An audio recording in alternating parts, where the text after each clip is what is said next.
এটা এপ্রিলেই যাচ্ছে এখন পর্যন্ত মনে হচ্ছে, এগিয়ে আসার সম্ভাবনা আছে এবং আমি ধারণা করি প্রধান উপদেষ্টা এবং জনাব তারেক রহমানের বৈঠকের পর এটা ফেব্রুয়ারিতে চলে আসার সম্ভাবনা আছে, ফেব্রুয়ারির ফার্স্ট উইক অথবা জানুয়ারির শেষ উইকে। নির্বাচন যখন এগিয়ে আসছে একটা খুব গুরুত্বপূর্ণ প্রশ্নের একটু সুরাহা হওয়া দরকার। এটা নিয়ে অনেকদিন কথা বলবো ভাবছি, কিন্তু খুবই ইনস্ট্যান্ট ইস্যুকে অ্যাড্রেস করতে করতে কথাগুলো বলা হয়ে ওঠেনি। সেটা হচ্ছে তিনজন ছাত্র উপদেষ্টা, এর মধ্যে দুজন এখন উপদেষ্টা আছেন, একজন বেরিয়ে এসছেন। জনাব মাহফুজ আলম, জনাব আসিফ মাহমুদ, তারা দুজনই এখন উপদেষ্টা আছেন। আরেকজন জনাব নাহিদ ইসলাম পদত্যাগ করে এনসিপির প্রধান হয়েছেন। এই তিন ছাত্র উপদেষ্টা কি সামনের যে নির্বাচন, ত্রয়োদশ জাতীয় সংসদ নির্বাচন, তাতে অংশ নিতে পারবেন কিনা, এই উত্তরটা দরকার। এবং নৈতিকভাবে তারা যদি নৈতিকতার দিক থেকে চিন্তা করেন, তারা যদি নৈতিক মানুষ হন, তাদের কোনোভাবেই এই নির্বাচনে অংশগ্রহণ করা উচিত নয়। এবং এটা খানিকটা আইনি দিকও আছে, আমি সেই জায়গায় আসব।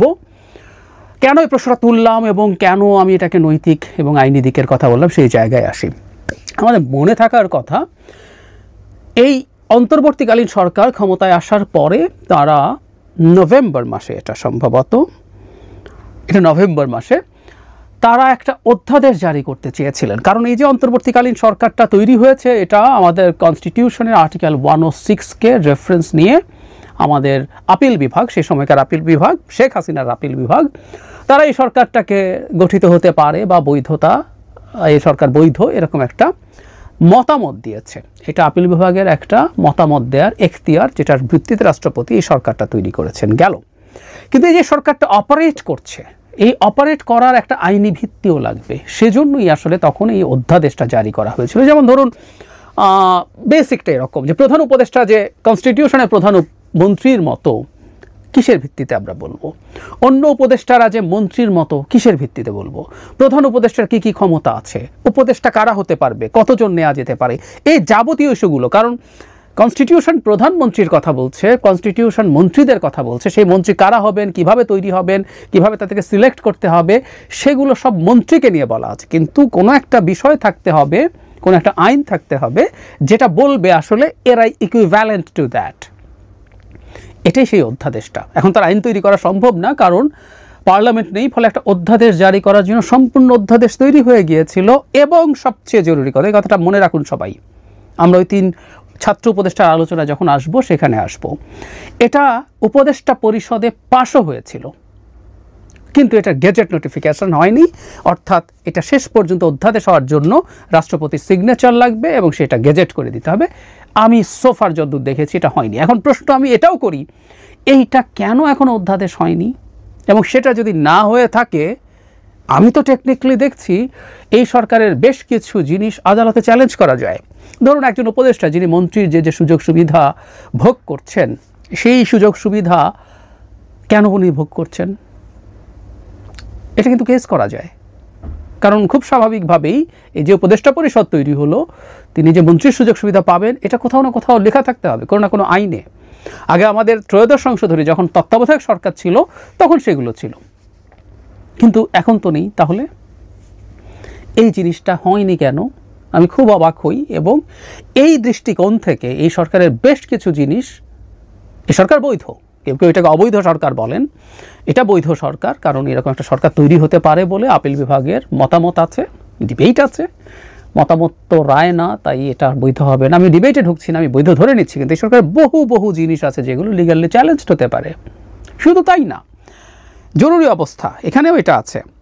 জরুরি অবস্থা জারি আমরা দেখেছি, কেউ কেউ একসময় রাষ্ট্রপতির হাতে জরুরি অবস্থা আছে, চুপ জরুরি অবস্থা জারি করে দেবেন। ওয়াকরুজ্জামান আছে, দুজন হলো ইন্ডিয়ার লোক, হাসিনার লোক, তারা করে দেবে। এসব ফালতু কথাবার্তা অনেকে বলতে শুনেছি, তখন এটা নিয়ে ভিডিও করে আমি কনস্টিটিউশন ধরে দেখিয়েছিলাম। আসলে জরুরি অবস্থা আদতে প্রাইম মিনিস্টারের হাতে, কারণ প্রাইম মিনিস্টারের প্রতি স্বাক্ষর ছাড়া কখনোই জরুরি অবস্থা জারি করা যাবে না।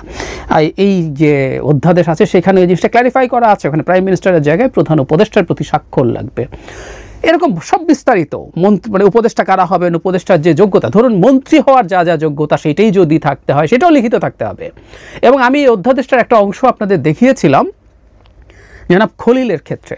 তিনি যে উপদেষ্টা হয়েছেন, আমি দেখিয়েছি যে এই অধ্যাদেশে ঠিক আমাদের কনস্টিটিউশনে যা আছে, আমাদের কনস্টিটিউশনে আছে হলো মন্ত্রী সংসদ সদস্যদের মধ্যে থেকে হতে হবে এবং সংসদ সদস্য হওয়ার যা যা যোগ্যতা তার লাগবে, এর মধ্যে দ্বৈত নাগরিকত্ব মানে একক তো প্রশ্নই আসে না, দ্বৈত নাগরিকত্ব থাকলেও তিনি সংসদ সদস্য হতে পারেন না। 10% টেকনোক্র্যাট মন্ত্রী নেওয়া যায়, সেই ক্ষেত্রেও তাদের সংসদ সদস্য না হলেও চলবে, কিন্তু সংসদ সদস্য হওয়ার যা যা যোগ্যতা দরকার সেগুলো তার থাকতে হবে। তার মানে হচ্ছে এই কোনোভাবেই, আমি আবারও বলছি, কোনোভাবেই বাংলাদেশের হিসাবে কোনো মন্ত্রী দ্বৈত নাগরিকত্ব নিয়ে হতে পারবেন না। ইনফ্যাক্ট উপদেষ্টাদের ক্ষেত্রেও ঠিক এই কথাটাই অধ্যাদেশে লেখা ছিল। কেউ কেউ বলবেন এটা অধ্যাদেশ হয়নি, কিন্তু এটা পাস হয়েছে। এবার যে জায়গাটায় আসছিলাম, অনেক কিছু আছে, তাদের দায় মুক্তি দেওয়া আছে তারা যেহেতু কাজ করছেন। যদি এসব নিয়ে প্রশ্ন আছে, প্রশ্ন হচ্ছে অধ্যাদেশ কিন্তু দিনের শেষে পরবর্তী সংসদে এটাকে আইনে পরিণত করতে হবে, না হলে অধ্যাদেশ আসলে এফেক্টিভ থাকবে না। এটা খুবই জরুরি ব্যাপার। সো অধ্যাদেশ দিয়ে for the time being next পার্লামেন্টের আগ পর্যন্ত কাজ চলবে এবং কোনো লিগ্যাল চ্যালেঞ্জ হলে সেটাকে সে ডিফেন্ড করতে পারবে, ফেস করতে পারবে, কিন্তু সেটা পরবর্তীতেও আইনে পরিবর্তিত হওয়ার প্রশ্ন আছে। সুতরাং এই ব্যাপারগুলো অবশ্যই সবাইকে মাথায় রাখতে হবে। ভবিষ্যৎ সরকারের সাথে মানে বর্তমানে যারা আছেন তাদের ইন্টারাকশন কেমন হবে, তাদের মিথস্ক্রিয়া কেমন হবে সেগুলো। আচ্ছা, এবার যে জায়গাটায় আসছি, এখানে একটা সাবহেডিং আমি বিবিসি বাংলায় দেখছি, উপদেষ্টা হতে পারবেন না যারা, এখানে মানে মোটামুটি আমাদের মন্ত্রীদের যা যা নিয়ম সেটাই আছে।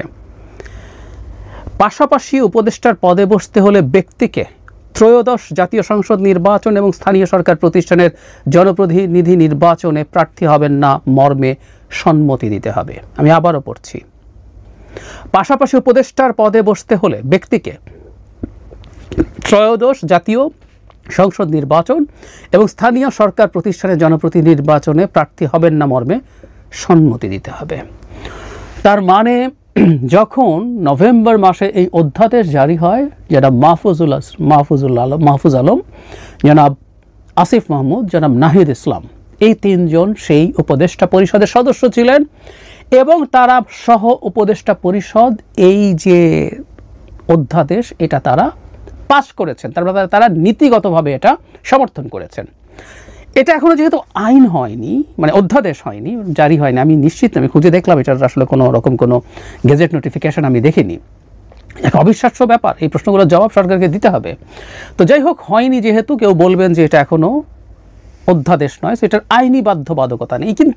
কিন্তু যারা বসে একটা ক্যাবিনেটে বসে ডিসাইড করেছেন, সম্মতি দিয়েছেন, ক্যাবিনেটের সিদ্ধান্তে কেউ যদি মানে ডিবেটও করে, বিরোধিতাও করে, দিনের শেষে যখন এটা সর্বসম্মত সিদ্ধান্ত হয় সেটা প্রত্যেককে ওন করতে হয়। তার মানে 3 ছাত্র উপদেষ্টাও আসলে অ্যাগ্রি করেছেন তারা কখনো ত্রয়োদশ জাতীয় সংসদ নির্বাচন বা লোকাল গভর্নমেন্ট ইলেকশনে, অন্তত এই দফায় যেগুলো হবে সেগুলোতে তারা পার্টিসিপেট করবেন না।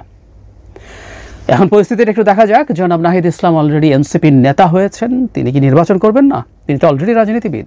টেকনিক্যালি বলা যায় বাকি দুজন সরকারে আছেন, তারা হয়তো করবেন না, তারা দলে আসবেন না, কিন্তু অন্তত একজন জনাব আসিফ মাহমুদকে তার এলাকায় প্রচুর জনসংযোগ করার মতো পরিস্থিতি দেখা যাচ্ছে। তিনি লাটবহন নিয়ে যান, সরকারি নানান সুবিধা বেনিফিট তিনি সেখানে দেন তার এলাকার উন্নয়নের জন্য। যেহেতু তিনি এলজিআরডির মতো গুরুত্বপূর্ণ মন্ত্রণালয় আছেন, এসব নানান আলোচনা আছে। হোয়াট এভার, তিনিও কি নির্বাচনে অংশগ্রহণ করবেন না? তিনি কি এনসিপিতে যাবেন না বা অন্য কোথাও? জনাব মাহফুজ আলম এবং জনাব আসিফ মাহমুদও একই ক্যাটাগরিতে পড়েন। ওই যে বলছিলাম, এটা নৈতিক, এটা অনৈতিক হবে তারা যদি নির্বাচনে পার্টিসিপেট করেন। এবং আবারও বলছি, তারা এটা অ্যাগ্রি করেছিলেন, এটা একটা লিগাল ব্যাকগ্রাউন্ড তৈরি হওয়ার জন্য। অধ্যাদেশ মানে এটা একটা আইনি বাধ্যবাধকতার জন্য তারা অ্যাগ্রি করেছিলেন। সো এটা এক ধরনের নৈতিক শুধু না, আইনি বাধ্যবাধকতা আছে। গায়ে বলতে পারেন আমি তো কোনো নিয়ম ভাঙছি না, কোথায় লেখা আছে, এসব বলতে পারেন, কিন্তু আমি দেখিয়ে দিলাম আমাদের এই আলাপটাও মনে হয় মাঠে থাকা জরুরি হবে। তারা তো এমনি এটা করে ফেলেননি, তারা এটা করেছিলেন, এটার ব্যাপারে তাদের ব্যাখ্যা দিতে হবে। আর আরেকটা জিনিস আমি একটু সরকারের দিক থেকেও ব্যাখ্যা চাইব, সেটা হলো এই অধ্যাদেশ জারি হলো না কেন? এই অধ্যাদেশের অবর্তমানে বহু কিছু নিয়ে প্রশ্ন তোলা যায়। এই যে উপদেষ্টারা বসে মন্ত্রিত্ব করছেন, তাদের আদেশ শোনা যাচ্ছে, আদেশ প্রতিপালিত হচ্ছে, তাদের বেনিফিট হচ্ছে, বা তারা আরও অনেক নিয়োগের ক্ষেত্রে সাইন করছেন, প্রত্যেকটা প্রশ্নবিদ্ধ করা যায়। কারণ কারণ আমাদের সংবিধানে, আইনে কোথাও উপদেষ্টা বলে কিছু নাই, প্রধান উপদেষ্টা বলে কিছু নাই। এগুলোর এই লিগ্যাল ব্যাকগ্রাউন্ড ছাড়াই সরকার 10 মাস পার করে দিয়েছে। এটাও সরকারের কোন ধরনের কূটকৌশল আমি নিশ্চিত নই। অধ্যাদেশ কি পরবর্তীতে জারি করতে চান তারা শেষের দিকে গিয়ে? তখন কি এই ছাত্ররা মানে উপদেষ্টারা নির্বাচন করতে পারবেন না, এরকম সম্মতি দিতে হবে, এটা তুলে দেবেন? আমরা খেয়াল রাখবো। এগুলোর অলরেডি ডকুমেন্ট আছে, এই জন্য কথা বলে রাখা দরকার বলে মনে করছি। একটা অন্তর্বর্তীকালীন সরকার, তত্ত্বাবধায়ক সরকার না, কিন্তু এটা একটা নিউট্রাল সরকার হওয়ার কথা ছিল, এর কোনো স্টেক থাকার কথা ছিল। এর কেউ নির্বাচন করা মানে ক্ষমতায় যাওয়ার চেষ্টা করা, আবার কোনোভাবেই সেটা উচিত হয় না, এটা অনৈতিক। এবং এই রকম একটা কাজ এই সরকারের করা উচিত না। এবং অধ্যাদেশ যদি জারি করা হয় তার মধ্যে এই অপশনটা থাকা উচিত হবে, কারণ 3 ছাত্র উপদেষ্টাই